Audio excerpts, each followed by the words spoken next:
வணக்கம். வணக்கம். எல்லாரும் எப்படி இருக்கீங்க? நல்லா இருக்கீங்களா? இன்னைக்கு என்ன விசேஷம்? இன்னைக்கு ஸ்பெஷல். இன்னைக்கு பண்ண போறீங்க வெட்டு சமையல்ல?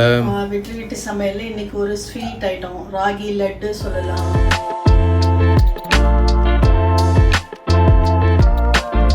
புரோட்டீன் இருக்கும், வேர்க்கடலை, எள்ளு, வெல்லம் எல்லாம் வந்து அதில் ரிச்சான ஐட்டம்ஸு. ரொம்ப நல்லாயிருக்கும். இது பாட்டி காலத்தில் பாட்டிங்க பண்ணுறது. இப்போ நிறைய பேருக்கு அது தெரியாது, நிறைய குழந்தைங்களுக்கு. அவ்வளோ டேஸ்ட்டாக இருக்கும். அது இன்றைக்கி நான் பண்ண போகிறேன்.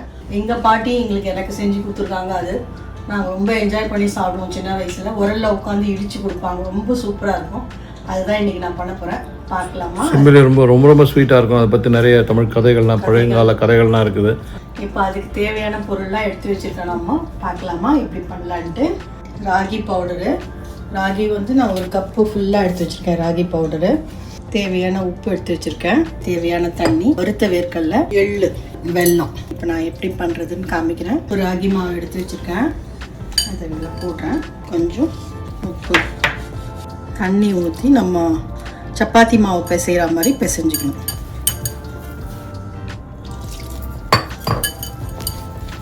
மாவு பிசைஞ்சிட்டோம் பாருங்கள். நம்ம சப்பாத்தி மாவு பிசைகிற மாதிரி இந்த மாதிரி சின்ன சின்ன உருண்டைங்களை உருட்டி வச்சுக்கலாம். இதை வந்து நம்ம ரொட்டி சுடணும். இப்போ நான் இந்த மாதிரி சப்பாத்தி மாவு மாதிரி பிசைஞ்சிட்டு நல்லா உருண்டை பால்ஸ் மாதிரி பண்ணி வச்சுருக்கேன். இதை நம்ம வந்து இப்போ அழகாக ஒரு பிளாஸ்டிக் பேப்பரில் இல்லை வாழை இலையில் உங்களுக்கு எப்படி சௌகரியமோ அதில் வச்சு தட்டிட்டு தவாவில் போட்டு நம்ம ரொட்டி சுட்டு எடுக்க போகிறோம். பார்க்கலாம். ஒரு பிளாஸ்டிக் பேப்பர் இல்லைன்னா ஒரு ஆயில் பேப்பர் எடுத்துக்கோங்க. வாழை இலை இருந்தால் இன்னும் சூப்பரு. வாழை இலையில் தட்டிக்கலாம். தட்டிட்டு இது அழகாக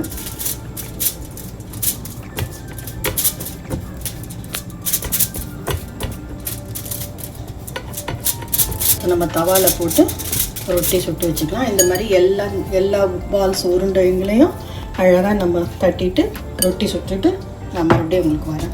ரொட்டி தட்டி வச்சுருக்கோம். தவா வச்சுருக்கேன். தவா நல்லா காஞ்சிடுச்சு. தவாவில் நல்லா போட்டுட்டு எண்ணெய் போட்டு நல்லா சுட்டு எடுத்துக்கலாம். நம்ம சப்பாத்தி சுடுற மாதிரி நல்லா எண்ணெய் போட்டு சுட்டுக்கலாம். அப்படியே கூட சாப்பிடலாமா? நம்ம ராகி ரொட்டிலையும் நம்ம வந்து அதுவும் நான் உங்களுக்கு ஒரு நாள் பண்ணி காமிக்கிறேன். ராகி ரொட்டி முருங்கைக்கீரை போட்டு வெங்காயம் போட்டு சூப்பராக இருக்கும். ராகி ரொட்டி இப்படி சுட்டுட்டு ரெடி ஆகிடுச்சு பாருங்க. இது நல்லா ஆறணும். நம்ம அப்படியே கூட தட்டுறீங்க? அப்படியே கூட தட்டலாம். ராகி ரொட்டி சுட்டு வச்சுட்டேன். இது நல்லா ஆறணும். ஆறின பிறகு நம்ம மிக்சியில் போட்டு பிளெண்ட் பண்ணணும். அதுக்குள்ளே நம்ம அந்த எள்ளை வந்து வறுத்துக்கலாம். எள்ளு நல்லா லைட்டாக வறுத்துக்கோங்க. அப்போ தான் நல்லா ரோஸ்ட் ஆச்சுன்னா நல்லா வாசனை மணமாக இருக்கும். ரொம்ப ஹெல்த்தி. இது குழந்தைங்களுக்கு கொடுக்கறது. ஈவினிங்கில் வந்து நீங்கள் சம்மரில் இப்போது எல்லா குழந்தைங்களும் வீட்டில் இருப்பாங்க. தாத்தா பாட்டி வீட்டில், அத்தை வீட்டில், மாமா வீட்டில் அப்படின்னு என்ஜாய் பண்ணுவாங்க. அவங்களுக்கு இந்த மாதிரி செஞ்சு கொடுங்க. இந்த ராகி லட்டு, ராகி அடை சுட்டு வச்சோம் இல்லைங்களா, அதை வந்து இப்படி சின்ன சின்ன பீஸாக. இது வந்து உரலில் இடிப்பாங்க.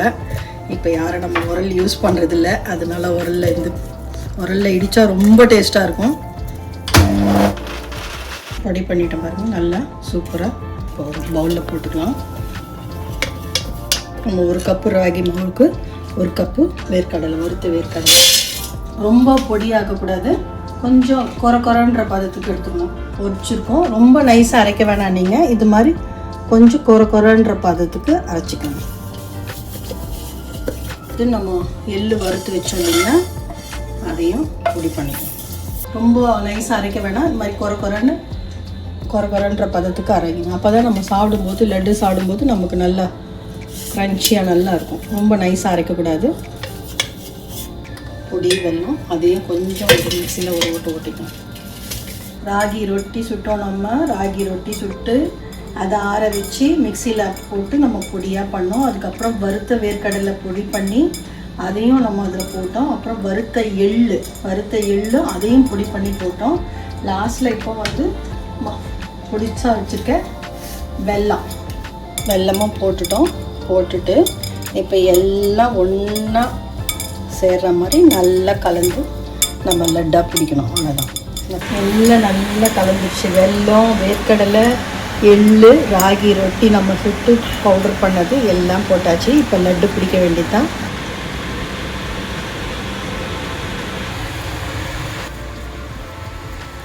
பாட்டிக்காக வந்துச்சு எனக்கு. பாட்டி வந்து உட்கார வச்சு இல்லை குரலில் இடிச்சு அழகாக அதில் ஒரு ஆசையோடு கொடுப்பாங்க. ரொம்ப அன்பான ஒரு பாட்டி. ஒரு ஃபேவரட், எங்கள் ஃபேமிலியோட ஃபேவரட். இது என்னோட வீட்டுக்கு எல்லாருக்கும் பிடிக்கும், எல்லாருக்குமே பிடிக்கும். இது கூட எனக்கு ஞாபகம் இருக்கு, எங்கள் மாமியும் கூட உட்காந்து பண்ணுவாங்க அது. இது வந்து நீங்கள் ஒரு வாரம் ஆனால் கூட இது ஒன்றுமே ஆகாது. அப்படியே டப்பாவில் போட்டு வச்சுட்டு, இது கரெக்டாக டப்பாவில் போட்டு வச்சுட்டு அழகாக சாப்பிடலாம். சம்மர் சீசனில் தான் இது வந்து பண்ணிடுவாங்க பாட்டி. ஓகே, ராகி லட்டு ரெடி ஆயிடுச்சு. சூப்பராக வந்திருக்கு. நான் ஒரு கப்பு மாவு, ஒரு கப்பு வெல்லம், ஒரு கப்பு எல்லாமே ஒரு கப்பு போட்டேன். அதில் ஒரு 15 லட்டு வந்திருக்கு உங்களுக்கு. சூப்பராக நீங்கள் உங்களுக்கு தேவையான அளவு பார்த்து கரெக்டாக பண்ணுங்கள். சூப்பராக இருக்கும். என்ஜாய் பண்ணுங்கள். சூப்பராக இது மாதிரி இன்னொரு சூப்பரான ரெசிபியோடு நான் உங்களை வந்து சந்திக்கிறேன் மறுபடியும். தேங்க்யூ. மறக்காமல் சப்ஸ்கிரைப் பண்ணுங்கள்.